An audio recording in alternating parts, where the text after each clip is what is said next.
Salut à tous! Aujourd'hui, on va parler d'un sujet qui peut sembler contradictoire. Les bienfaits de ne rien faire. Oui, vous avez bien entendu.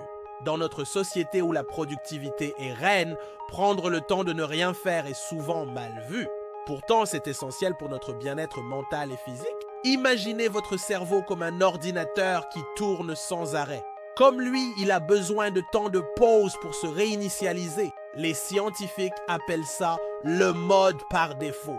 C'est dans ces moments de calme que notre créativité s'épanouit le plus. Saviez-vous que les plus grandes découvertes sont souvent venues dans des moments d'oisiveté? Newton a eu son éclair de génie sur la gravité en observant simplement une pomme tomber.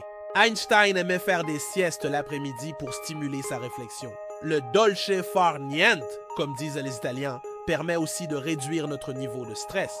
Quand on s'arrête vraiment, notre corps produit moins de cortisol, l'hormone du stress. Notre tension artérielle baisse, notre respiration devient plus profonde. Mais attention, ne rien faire ne signifie pas scroll sur son téléphone pendant des heures. C'est plutôt s'asseoir dans un parc et observer les oiseaux, contempler le ciel ou simplement fermer les yeux et respirer. Les Japonais ont même un mot pour ça, boketo, qui signifie regarder dans le vide sans penser à rien. Cette pratique est considérée comme bénéfique pour la santé mentale. En fait, ne rien faire nous permet de nous reconnecter avec nous-mêmes. C'est comme faire le tri dans nos pensées, sans forcer.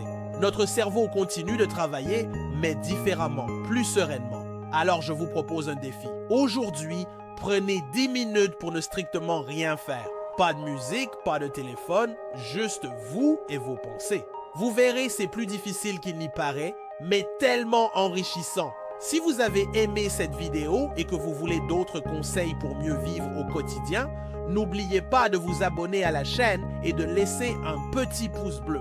Ça m'aide énormément à continuer de créer du contenu pour vous. On se retrouve la semaine prochaine pour une nouvelle vidéo.